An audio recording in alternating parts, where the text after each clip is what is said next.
अगर आप एक एक्टर हैं और खूब सारे ऑडिशंस देने के बाद रिजेक्शंस को एक्सेप्ट नहीं कर पाते या समझ में नहीं आता आपको कि हम आगे कैसे जाएं, तो इस वीडियो को जरूर देखें क्योंकि आज हम इस वीडियो में ऐसी बातें करेंगे जिनके बारे में कोई बात नहीं करता। Rejections. Hello and welcome to my channel.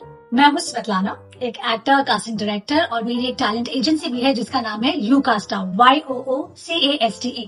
अगर आप एज एन एक्टर एनरोल करना चाहते हैं तो यहाँ पे ये लिंक मेंशन्ड है। एक एक्टर जो होता है वो बहुत ही डिफिकल्ट लाइफ जीता है।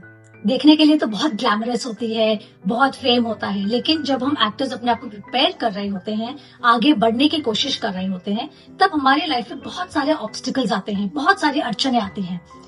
और एक्टिंग की ट्रेनिंग देने वाले तो बहुत सारे इंस्टीट्यूट्स होते हैं कि एक्टिंग कैसे करनी है, क्या किया जाए, लेकिन रिजेक्शंस, ये जो इम्पोर्टेंट वर्ड है रिजेक्शंस, इससे फेस करना कोई नहीं सिखाता।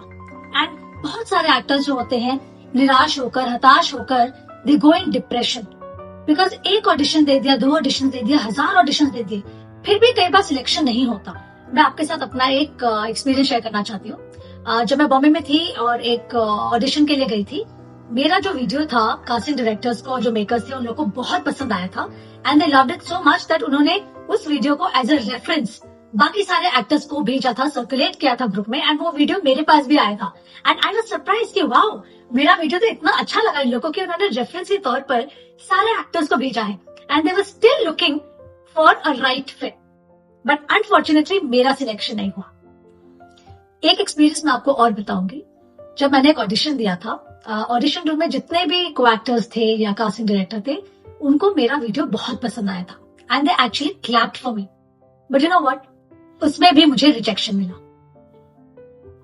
तो इन सब चीजों से मुझे कुछ सीखने को मिला।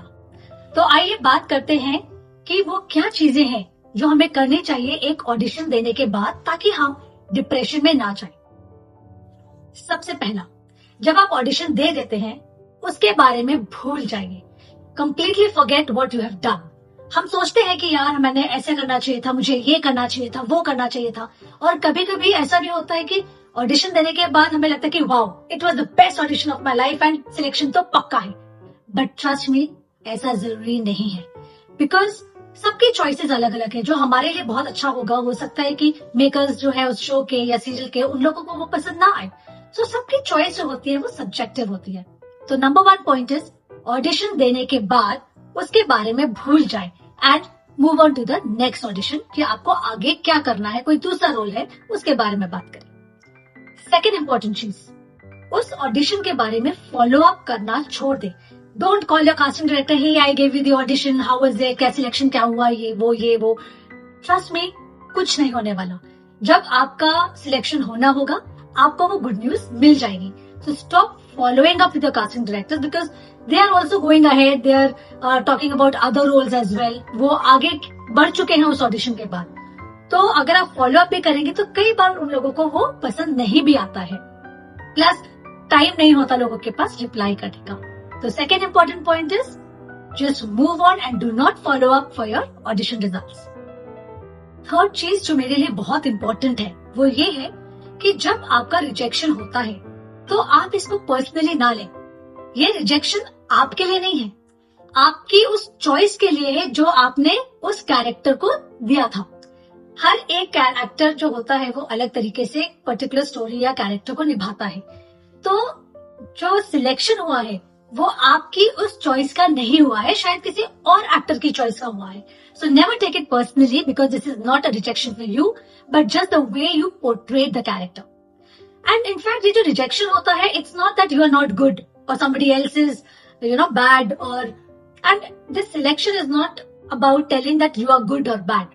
It is just that जो मेकर्स हैं, जो कास्टिंग डायरेक्टर्स हैं, उन्हें उस रोल में आप फिट नहीं लगे। हो सकता है आपका परफॉर्मेंस बहुत अच्छा रहा हो, बहुत ही अमेजिंग रहा हो, लेकिन फिर भी अगर आपका रिजेक्शन होता है तो इसका ये मतलब है कि शायद आप उस रोल के लिए फिट नहीं है। Not that you are a bad actor, just that you are not suitable. इसीलिए हम लोग कहते हैं casting is not about the best actor, casting is about the right actor, right fit for the role. तो इसको personally बिल्कुल ना ले एंड अपनी स्किल्स पे काम करते जाइए। जब आपका कैरेक्टर आएगा ना आपके लिए, आपको खुद ब खुद पता चल जाएगा and you will get a call for selection, not rejection. तो अगर आपने भी ढेर ऑडिशंस दिए हैं लेकिन सिलेक्शन नहीं होता, तो please do not take it personally. उदास ना होइए, अपने स्किल्स पे काम करते रहिए, वीडियोस बनाइए, एक्टिंग करते रहिए, ऑडिशंस देते रहिए। ऑडिशंस ना देना is a big problem, because audition जो होता है वो एक प्रैक्टिस होती है। एंड ट्रस्ट मी, शूट पे परफॉर्म करना is much more easier then giving an audition, जहाँ पे कोई सीन नहीं है, माहौल नहीं है, कई बार को एक्टर्स नहीं होते हैं आपको क्यूज देने के लिए, तो इमेजिनेशन जो होती है वो ज्यादा काम करनी पड़ती है। इस वजह से शूटिंग पे काम करना is much more easier than the audition.